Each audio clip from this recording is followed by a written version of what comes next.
Vocês já ouviram aquele ditado que diz antes só do que mal acompanhado? Eu espero que sim, porque hoje eu vou explicar o porquê disso ser uma verdade incontestável.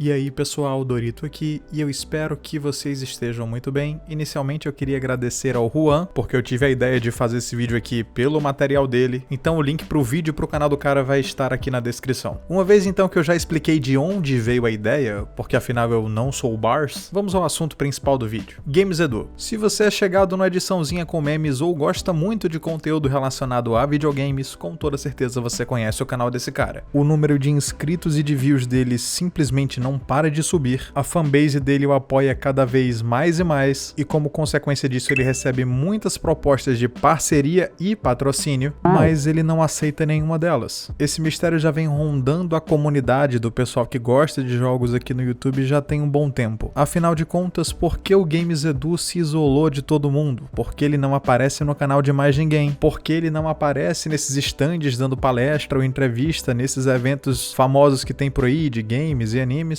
E na minha opinião, o mais importante, porque diferente de quase todo mundo que tá metido nesse negócio de fazer entretenimento, ele nunca se meteu em nenhum problema. Bem, isso tudo tá relacionado. E na verdade, essa última é uma consequência direta das atitudes que ele vem tomando há algum tempo. Quer dizer, não necessariamente atitudes, eu chamaria de cuidados. Muito provavelmente a sua dedicação para fazer material e conseguir arrancar um sorriso da boca das pessoas, e meio que o brasileiro precisa disso, a gente sempre tá passando por um problema, lidando com uma crise, parece que agora virou uma atitude não tão aceitável você trabalhar, né, porque estão querendo acabar com tudo que faz com que você consiga se sustentar, são provavelmente o maior orgulho que ele tem. Quando você tem um bom trabalho e você consegue agregar as pessoas, fazer com que elas se sintam bem, ou pelo menos que elas diminuam a dor que elas sentem todos os dias, quando elas consomem o seu conteúdo, provavelmente você vai estar tão ou mais feliz do que as pessoas que estão ali sendo alegradas por você. Pessoas com personalidade magnética ou dotadas de grande carisma acabam sempre sendo associadas ao sorriso e ao bem-estar de todos em volta. Parece que é uma espécie de responsabilidade que o pessoal que consegue se comunicar bem ou fazer alguma coisa boa, alguma coisa engraçada, tende a ajudar todos aqueles que estão à sua volta. Mas de vez em quando, literalmente acontecem algumas coisas que quebram esse encanto. Quando a gente descobre que esse influenciador ou criador de conteúdo não é a pessoa que ele mostrava ser, e isso não tá sendo incomum de forma alguma, tá rolando principalmente nesse último ano uma quantidade gigantesca de exposeds, e muita gente que usava máscara e pagava de bom moço, pelo menos pra boa parte do seu público, porque muita gente já conseguia suspeitar quem eles eram, tiveram seus lados mais obscuros expostos. E com isso, logicamente, uma pergunta surgia na cabeça de quem acompanhava esse pessoal. Será então que ninguém é bom de verdade? Meio que todo mundo já se corrompeu e por que diachos tem tanta gente gostando de pessoas pequenas e eu não estou falando de anões? Uma coisa que o meu pai sempre costumava me dizer quando eu era menorzinho é que era muito melhor estar só do que mal acompanhado. Quando a gente é adolescente e depende muito da aprovação social das outras pessoas, é como se essa frase fosse praticamente ofensiva. Você quer ter o máximo de amigos possível, você quer ser notado pelo máximo número de pessoas possíveis, e você vai querer com certeza que o mínimo de pessoas tenham objeções ou não gostem de você. Com isso, muita gente acaba aceitando certas coisas bem erradas para não ficarem ou não voltarem a ficar sozinhos. Porém, quando você está num grupo de pessoas em que existem outros fatores além da simples e pura amizade, como dinheiro, fama e campanhas, por exemplo, infelizmente algumas pessoas adotam uma maneira de agir não tão ortodoxa, muitas vezes se omitindo as coisas erradas que algumas pessoas fazem, só para não perder uma possível parceria ou um possível contrato, o que pensando por uma visão mais mercadológica faria todo sentido, mas nem tudo no mundo é dinheiro. Ontem à noite eu fiz uma enquete para saber a opinião de vocês sobre o que vocês fariam caso um conhecido, um amigo ou alguém bem próximo fizesse alguma coisa de muito errada. A esmagadora maioria de vocês respondeu que preferia se afastar e ficar sozinho a permanecer num grupo de amigos ou em um determinado local onde as pessoas faziam atos não tão ortodoxos e não estavam nem aí pra isso. E é aí que a gente volta pro Games Edu. Tanto na interação com os seus fãs, em que ele responde comentários, ou nos próprios vídeos dele mesmo, ele demonstra ser uma pessoa bem simples, bem humilde, e muito provavelmente junto dessa humildade vem alguns valores que não são compartilhados por um pessoal aí que também tá bem famoso, também tá no hype, mas que escondem a todo custo os problemas que os amiguinhos deles têm, para que as parcerias e pagamentos continuem firmes, fortes e em dia. Afinal de contas, tanto o computador pessoal quanto o Marquinhos Nada e outros caras que ainda vão ser expostos mais cedo ou mais tarde, porque eu sei de umas histórias bem estranhas, tinham ligações com o pessoal de umas empresas muito grandes, em que rolavam os investimentos absolutamente desproporcionais para o número de views e engajamento que aquelas campanhas tinham. E mesmo compartilhando o mesmo grupo de amigos e a mesma influência, quando acontece uma coisa dessa, os outros se fingem de surpresos no Twitter ou nas outras redes sociais, tentando emular uma surpresa aos atos cometidos pelos seus antigos amigos.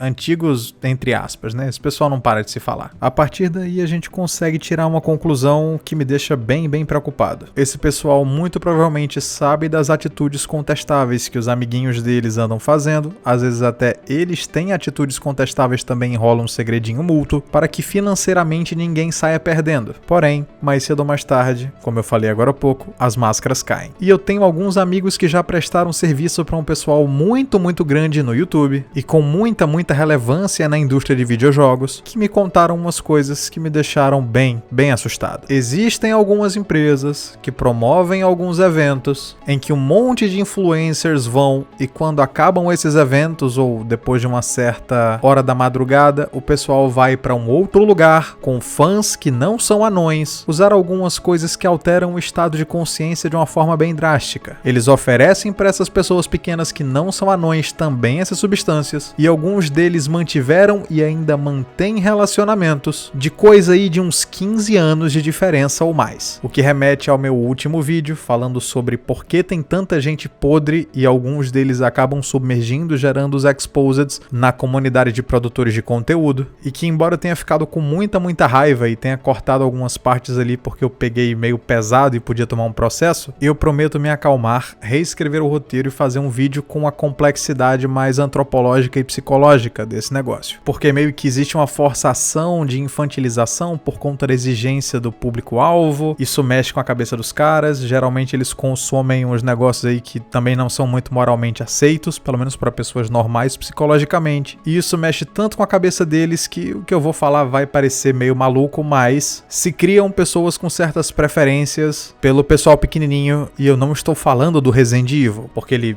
meio que gosta de anões. As piadas boas estão acabando, desculpa. Então, se até eu que sou um humilde fotógrafo que tem os canaizinhos do YouTube para conseguir tirar uma renda extra, sei dessas histórias e da podridão que esse pessoal vive, por que o Games Edu, que trabalha com esse pessoal, não ia saber? E eu vou além. Por que o Edu, sabendo do tipo de pessoa que trabalha junto dele nesse ramo, ia se envolver com esse pessoal em que mais cedo ou mais tarde vai levar um exposed, e ele, como uma pessoa simples e humilde, e pelo que tudo indica, não sofredor de nenhum transtorno psicológico bizarro, vai ou ser ligado a essas pessoas e ter a sua reputação também destruída, ou ser pressionado a comentar sobre isso, e quando ele demorar um dia ou dois porque ele pode estar fazendo alguma coisa, sei lá, tipo, vivendo, vão aparecer acusações de pessoas que não gostam ou de pessoas que estão sem paciência falando que, bem, se ele tem amigos que são assim, provavelmente ele também é assim. Agora imagina o impacto disso na vida de uma pessoa que tá ali simplesmente fazendo o seu trabalho da forma mais bacana possível. Eu realmente respeito a atitude dele, porque além de se manter longe desse pessoal problemático, ele também não se dobra ideologicamente a nenhuma espécie de militância ou gente chata, muito provavelmente porque ele não aceita patrocínios. Afinal, com a quantidade de views que ele tem, se a gente for aplicar a monetização básica, que é de uns 85 a 90 centavos de dólar a cada 1000 views para vídeos monetizados, se ele não for um cara muito ganancioso, ele vai estar muito bem, e arriscar ser ligado a todo tipo de traquitana ou abuso por simplesmente querer aparecer com um pessoal que demonstra na cara dura não ser honesto ou não ter uma vida dita como normal, e aqui eu falo sobre rotinas íntimas, fazem do Edu um verdadeiro exemplo da eficiência dessa regra de que é melhor você ficar sozinho do que você estar acompanhado com gente ruim. Se a gente sai do campo monetário e vai pro campo moral, ele só vai ter mais e mais motivos para não querer se misturar com esse povo. Visto que, como eu falei agora há pouco, das histórias que eu conheço, ninguém que de fato preze pelo que é certo ou queira se manter uma pessoa livre de coisas ruins vai se juntar com esse tipo de pessoa. Parece que assim como aconteceu com a TV e com o cinema, o pessoal do, entre aspas, show business desse site tá se corrompendo cada vez mais por conta do materialismo, do liberalismo e de tantas outras filosofias que esmagam a beleza da vida e a capacidade de você entender que nem tudo é somente material e que nem tudo é permitido quando você tem uma quantia exorbitante de dinheiro, mas ao mesmo tempo, quando eu vejo casos como o que eu tô apresentando hoje, eu fico com um pouco de esperança. Eu tenho esperança de que pessoas que têm o coração no lugar certo cheguem muito longe como o Edu chegou, que eles consigam passar um bom exemplo para as crianças e que mostrem que não tem esse negócio de só porque alguém é bom e gentil na internet, ele é uma pessoa podre por dentro. Muito pelo contrário, as pessoas precisam de bons exemplos que as motivem a buscar essa bondade, essa compreensão, esse amor ao próximo, sem a necessidade de estar vendendo alguma coisa. Então é isso. Aqui fica o meu agradecimento ao Games Edu por não se ajoelhar ao que é errado e ajudar a inspirar criadores de conteúdo para que eles também não precisem fazer esse tipo de coisa. Entender melhor essa história com certeza me inspirou e eu acho que vai inspirar muita gente a querer continuar no caminho correto, mesmo quando se trabalha com entretenimento. Eu sou o Dorito e se você estiver cansado de depender das notificações da plataforma, que eu já expliquei 1 bilhão de vezes que não funcionam, aqui na tela inteira e na descrição desse vídeo tem o @ do meu canal de Telegram, onde você vai poder receber todas as notificações sem depender do bom humor de máquina nenhuma, e também as minhas redes sociais se você quiser rir um pouquinho ou trocar uma ideia. Muito obrigado por ter assistido isso até aqui. Eu sou o Dorito e a gente se vê numa próxima. Até lá!